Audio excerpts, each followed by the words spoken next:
Hay cosas en la vida que de verdad son increíbles y, o sea, ¿cómo lo explico sin sonar demasiado cruda? Bueno, mi marido me dijo que podía ser prostituta, con una condición, en realidad con dos. A partir de ahora te voy a contar por qué tomé esa decisión tan complicada de adentrarme en ese mundo terrible de la prostitución, y vas a entender por qué hoy vivo encerrada en una jaula que yo misma construí. Antes de todo esto, yo era solo otra mujer tratando de sobrevivir a la vida. Me llamo Elena y hoy tengo 48 años, pero lo que voy a contarles empezó mucho antes. Estaba casada con Diego desde los 20 y pues me casé joven, bien enamorada, bien ingenua, creyendo que con puro amor bastaba. Vivíamos en un barrio humilde allá en Valencia y tuvimos a nuestro hijo enseguida. En ese tiempo yo trabajaba en una fábrica textil, ganaba poco pero alcanzaba para tener pasta, verduras, huevos en la nevera y a veces una cervecita los sábados. Diego hacía trabajillos por aquí y por allá, pero quien de verdad mantenía la casa era yo. La vida era ajustada, pero estábamos contentos, nos reíamos de cualquier cosa, veíamos la serie abrazados y yo pensaba que eso era amor. Y sí lo era, a nuestra manera, medio torcida, pero sí era. Hasta que me despidieron de la fábrica junto con otras 18 mujeres.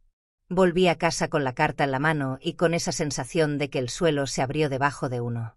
Recuerdo perfectamente esa sensación. Y ahí es donde empieza la parte que ojalá pudiera saltarme, pero que necesito contar.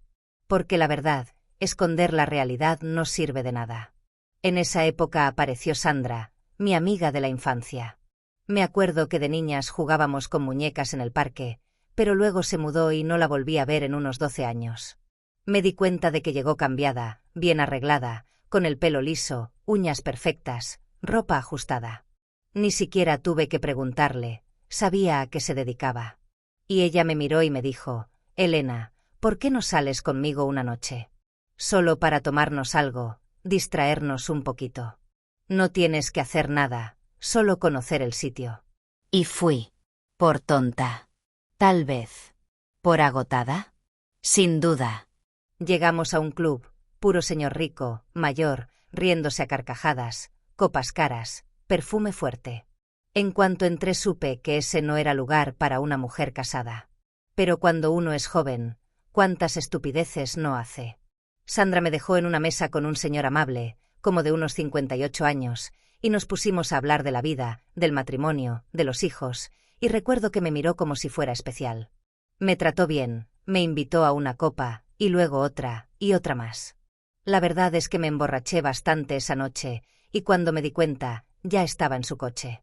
Cuando me di cuenta, ya había engañado a mi esposo. Cuando me di cuenta, tenía un billete de 800 euros en el bolso. Y en ese momento, ahí parada en la acera, borracha y viendo el billete, recuerdo que me sentí sucia. Pero al mismo tiempo, pensé, con este dinero puedo comprar leche, pañales, y hasta pagar la luz. Y fue ahí donde apareció la primera grieta en mi vida. Pero yo, bien irresponsable, aún creía que podía repararla. ¿Quieres saber cómo reaccionó Diego cuando se enteró de todo esto?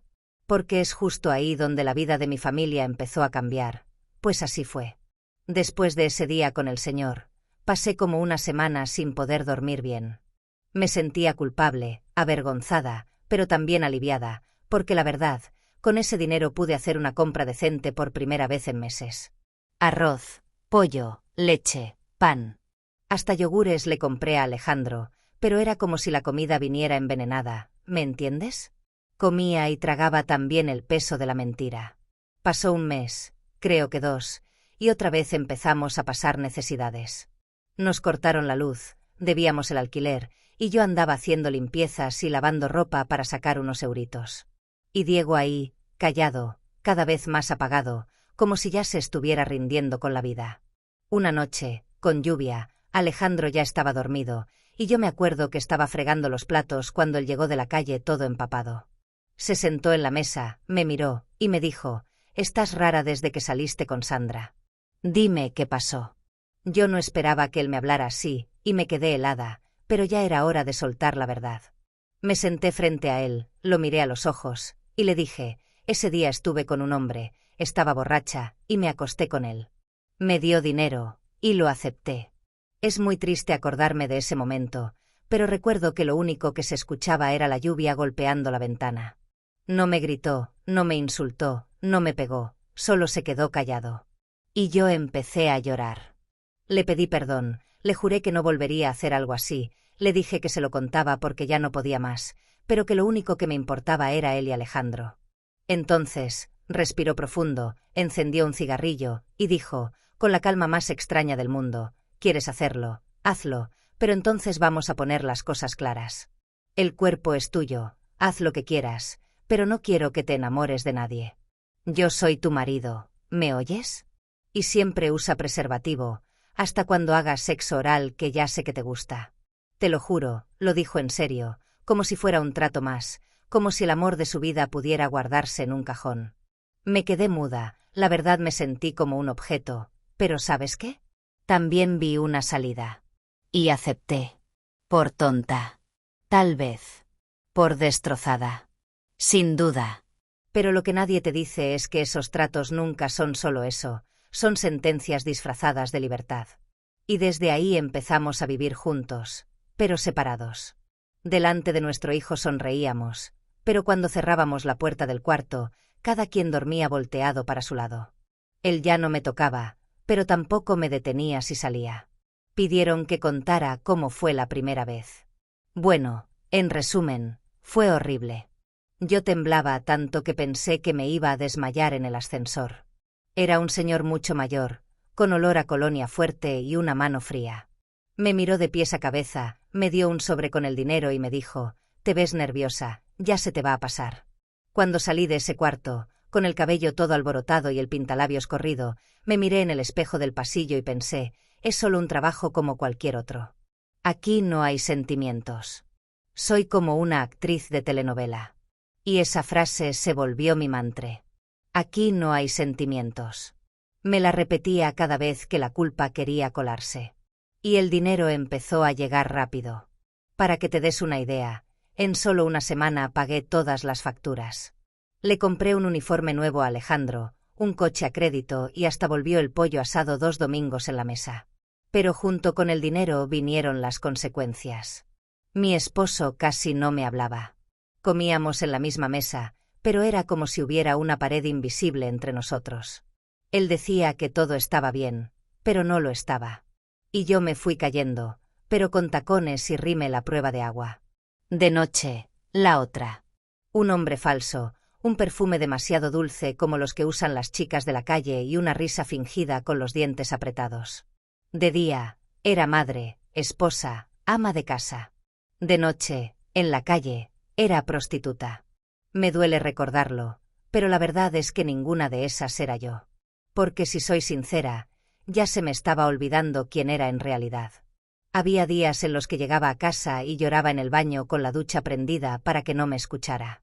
Días en los que solo quería un abrazo, pero Diego dormía dándome la espalda, como si yo no existiera. Y fue así, en medio de ese lío emocional, que apareció una persona y... ¿Quieres saber qué fue lo que hizo esa persona que cambió todo? Si no me falla la memoria, creo que era un miércoles por la noche. Yo ya estaba cansada, ¿sabes? O sea, sinceramente ya estaba harta de ponerme el mismo vestido negro ajustado, de pintarme los labios de rojo como siempre y de fingir que estaba feliz. Casi no fui ese día, pero el dinero andaba corto y Alejandro necesitaba material caro para el colegio.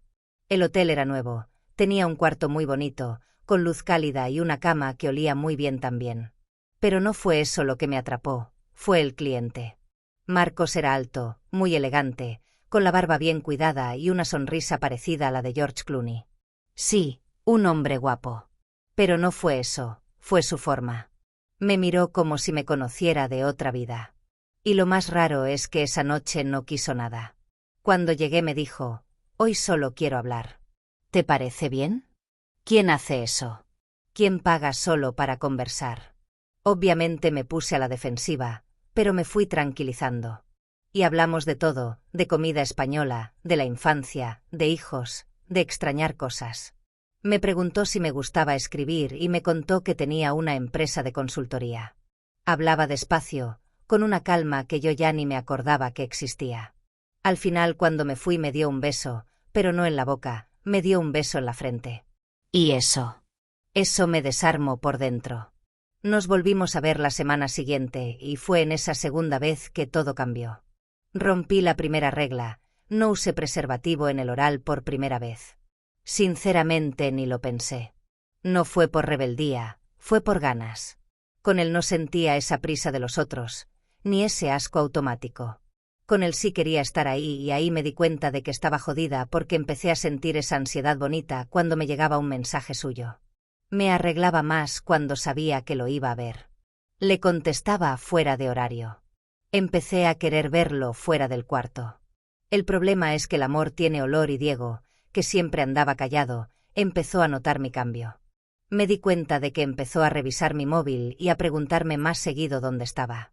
Me miraba con esa cara de que no le importa, pero por dentro se estaba quemando y yo, pues, ya no podía seguir ocultándolo porque por primera vez en años creo que ya me había enamorado. Y lo peor, justo de quien no debía. Y eso que Diego todavía no se enteraba de nada. No era ninguna tonta. Siempre dejaba el móvil boca abajo, ¿sabes? Ya era costumbre. Pero un día la cagué. Me metí a ducharme después de volver de la calle. Recuerdo que Alejandro ya estaba dormido y dejé el móvil en la cama, desbloqueado. Cuando salí, Diego ya estaba sentado con el teléfono en la mano, pálido. Solo levantó la mirada y me enseñó la pantalla. Era un audio de Marcos y cuando le dio play era mi voz diciendo: «Te amo, Marcos, nunca pensé que me volvería a sentir así». Y de pronto se levantó gritando con una voz que nunca antes la había escuchado. «Hiciste justo lo único que te pedí que no hicieras. Te enamoraste y encima sin preservativo». Traté de explicarle, pero ¿qué le iba a decir? ¿Que fue sin querer? ¿Que solo quería volver a sentirme viva? No había forma de justificarlo. Se fue al cuarto de Alejandro, agarró su mochila, unas ropas, las tiró sobre la cama y gritó: «Lárgate ya, maldita. Ya no eres mi mujer, eres de él. Ahora que él se haga cargo de ti». Solo pude llorar, llorar bajito, de la vergüenza y la desesperación. Recogí las cosas de Alejandro en la oscuridad, agarré una maleta vieja, eché la ropa como pude. Alejandro se despertó asustado preguntando qué pasaba y yo le mentí. Le dije que íbamos a dormir en casa de una amiga, que solo sería por una noche. Pero esa no era una noche cualquiera, era el fin de nuestro hogar. Bajé las escaleras de ese edificio con mi hijo en brazos y la maleta arrastrando sobre el asfalto. Me acuerdo clarito que empezó a llover justo cuando salimos, como si hasta el cielo estuviera enojado conmigo. Y lo peor es que en el fondo, bien al fondo, yo creía que Marcos iba a abrir la puerta, abrazarme y decirme: «Ven, ahora eres mía». Pero lo que me dijo es algo que hasta hoy me da escalofríos de solo recordarlo, porque ahí, mis amigos, es donde la historia cambia de verdad. Llegué a la puerta de su edificio, toda empapada, temblando, con la maleta en una mano y Alejandro dormido como un angelito en mi brazo. Él bajó, se acercó, me miró de arriba abajo sin decir nada y luego soltó así, frío y directo: «Elena, yo soy cliente, no soy Salvador». Mira, esas palabras me atravesaron como cuchillo. Me quedé ahí, sin saber qué responder, solo bajé la cabeza. Y después de unos segundos que me parecieron horas, respiró hondo y dijo: «Sube, pero es solo por unos días, hasta que te acomodes, no quiero líos». Subí sin decir nada y durante una semana dormí en su sofá, con Alejandro abrazado a mí. La verdad, me sentí un trapo, un pedazo de persona, y pensaba que en cualquier momento me iba a echar. Pero luego fue cambiando, se fue acercando, me traía café, compraba comida para Alejandro, me preguntaba por mis cosas, hasta que un día me dijo: «Ya no tienes que venderte, no tienes que volver a la calle, vamos a intentar otra forma, ¿vale?». Y así fue. Sin ramo de flores, sin propuesta oficial, del caos nació un intento. Me alquiló un piso sencillo, me ayudó con los gastos, empezó a presentarme como su novia, con sus amigos, y dejé la prostitución. Pero lo que yo no sabía es que cuando conoces el amor cobrando por él, luego cuesta mucho confiar cuando el dinero ya no está, y lo único que queda es el sentimiento. Hasta hoy, después de 11 años juntos y con 2 hijos nuestros, después de todo, sigo teniendo miedo. Miedo de que él le haga a otra lo que me hizo a mí, miedo de que ahora mismo esté en un hotel pagándole a otra para que le sonría como yo le sonreía a él. Y ahora, después de este vídeo lo vas a ver. Yo le reviso el móvil a escondidas, le armo broncas por celos que a veces ni existen, porque cuando el amor nace de un encuentro pagado, inevitablemente carga con el precio de la duda para siempre. Y todavía hay algo más que tengo que decir.